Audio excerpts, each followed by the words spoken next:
Welcome back to the deep dive. Today we're tackling probably the most ambitious set of architectural specs we've ever featured. It's a lot to get through. It is. We are going to walk you through every single luxury detail of a modern mansion in Lahore using the actual plans as our source material. We're talking 12,000 square feet of curated design. And our mission for you, the listener, is to move past just the numbers on the spec sheet. We want you to quickly grasp the philosophy behind this kind of design. What makes it tick? Exactly. Right. What are the defining characteristics of modern residential architecture when you're playing at this level? Okay, so the subject is a big one.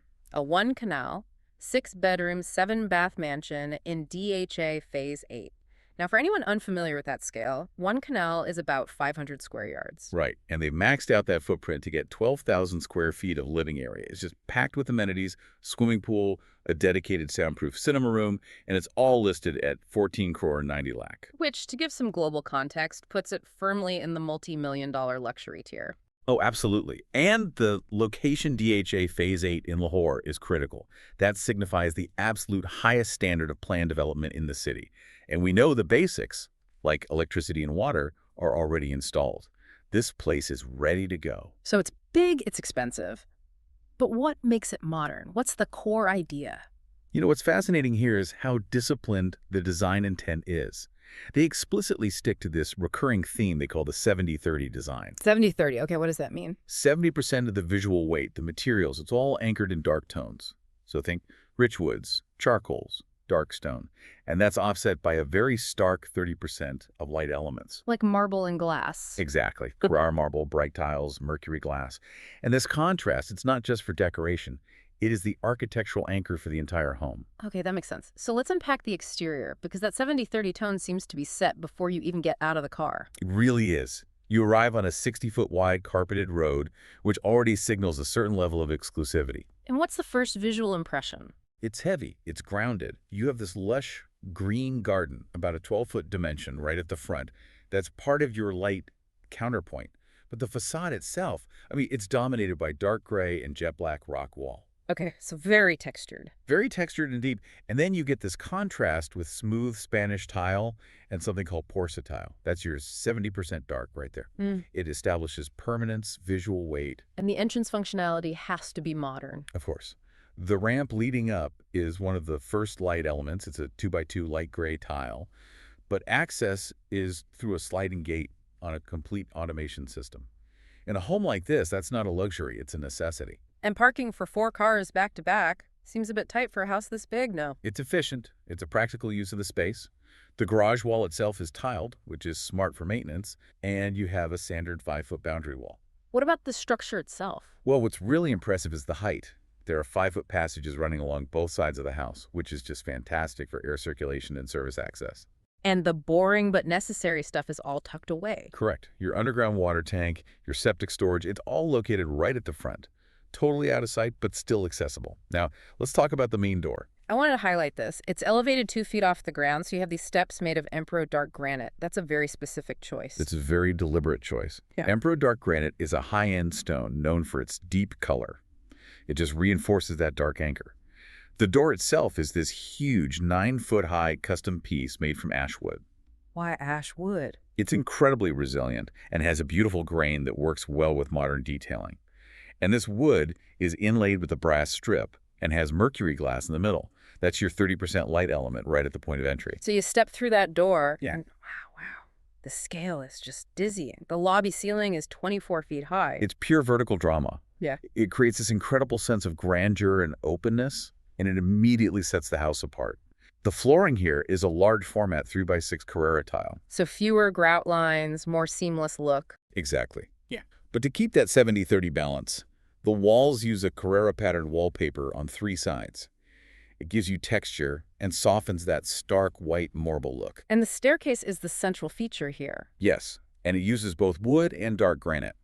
The idea is to draw your eye up, but the dark materials keep it all feeling grounded.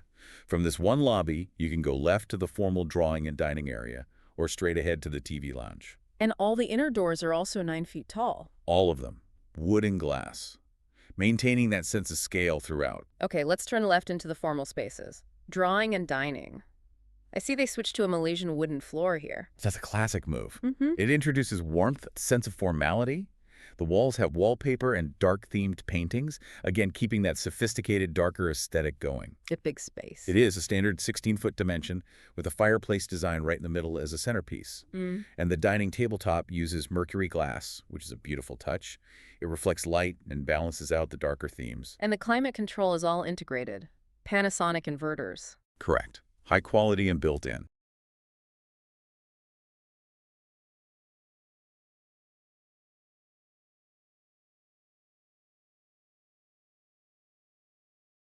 Now, if we shift to the informal side, the TV lounge, this is where that modern material palette really comes alive. Venetian wall is clearly the star of the show. No question. It's clad in 3x9 Kale tile.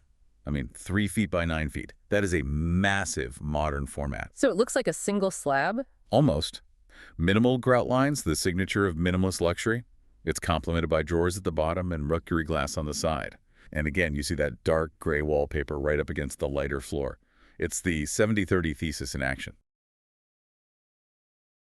And finally, on this floor, the kitchen has to be a dual setup for a house built for this kind of entertaining. Precisely. You've got the main kitchen, specified as an Italian kitchen. Meaning sleek, integrated, a focus on design? Absolutely. High-end appliances, meticulous storage design with dedicated zones for washing and cooking.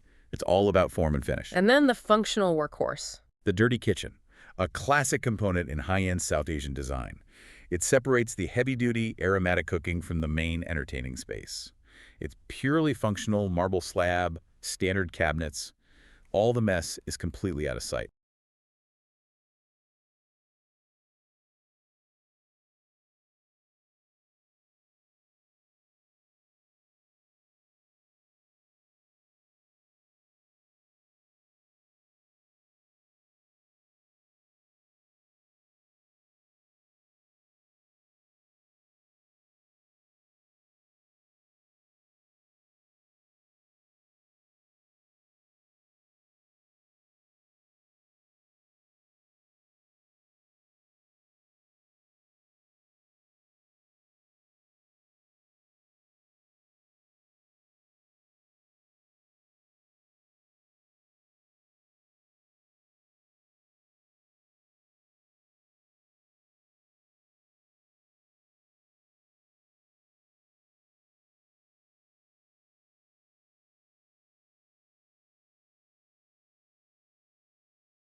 Okay, let's make a dramatic shift and head down to the basement. The access is through a powder room, which is a nice touch. It acts as a buffer, and it's very minimalist. Wall-hung commode, LED glass, single vanity. The stairs down are granite and lined with Carrara wallpaper, and then you arrive at the entertainment hub. The cinema room. What goes into making a space like this truly luxurious? Functional silence. The room is specified as completely soundproof. And this isn't just insulation. We're talking about dedicated acoustic construction. It ensures an immersive experience that doesn't bleed sound into the rest of the house. And the aesthetic. It's got wainscoting on the walls, that classic paneling, and the ceiling has star and LED lights for that real cinema vibe. And the tech is obviously top tier. Oh yeah, it's a serious investment. A 4K projector, which is the standard now, and a complete Yamaha sound system. It seats 12 people. This is not an afterthought. It's a dedicated core amenity. Now, this is unusual, a swimming pool in the basement. How does that even work? It's a structural marvel. Yeah. The pool is 22 feet long, and the depth goes from 4 feet to 8 feet. But the real genius here is the integrated systems. They've installed hot and cold plates. So it's a year-round pool. It's a year-round pool. It transforms it from a seasonal feature into a genuine, functional amenity you can use in December. That is true luxury. That's a brilliant design choice. And the materials around the pool. 3 sides of the pool wall use travertine. It's a type of limestone that gives the whole area a very natural, spa-like feel. And the best part is you view this whole setup from a separate basement TV lounge. So they're connected. Visually, yes. through a glass enclosure that you can open or close. So you can either integrate the water feature into the living space or seal it off to control humidity. And the basement isn't just for fun. There's a bedroom down here, too. Bedroom Ah. 3. Yes, a very luxurious private retreat. Light gray wallpaper, off-white floor. The attached bath has a really thoughtful layout with a double-sided closet area before you even get to the main wash space. And high-end finishes, I assume? Of course, a solid surface Corian vanity, an LED mirror with a defogger, all the best fittings. And I saw a note about future-proofing. Exactly. They included proper hookups, water, gas, drainage in the basement lounge for a potential pantry or a small kitchen later on. That level of pre-planning tells you a lot about the quality of the build.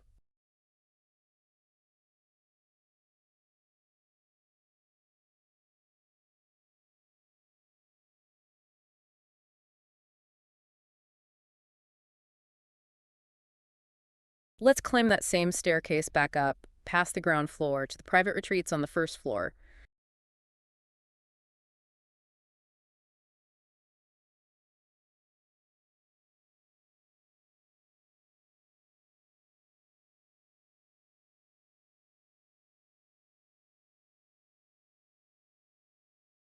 The design consistency is still there. Glass, wrought iron, and a huge 8x4 painting. And the first floor TV lounge feels a bit more intimate than the one downstairs, but it's the same formula. Dark gray walls and a media wall that uses that reflective mercury glass. They're sticking to that 70-30 visual rule very tightly.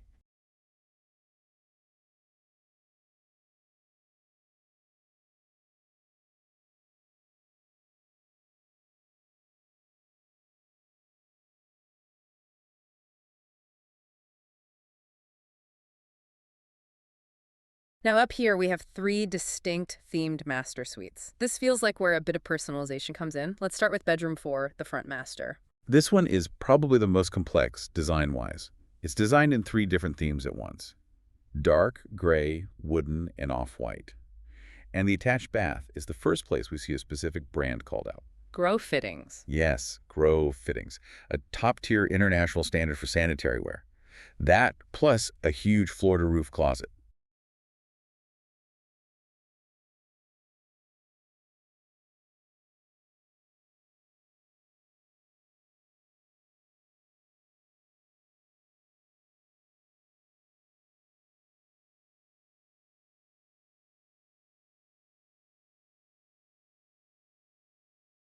Bedroom 5 uses something called piling. What is that? In this context, piling is a textural wall treatment. It's usually a soft, maybe padded or layered material that adds depth and a tactile luxury. It often serves as the headboard wall. This room has a wooden floor and dark gray piling on that main wall. And the bathroom. The bath uses luxury tiles in golden and light brown for both the floor and walls, which gives it this very uniform, soothing look. The closet here is tucked behind the door, which is smart for maximizing floor space.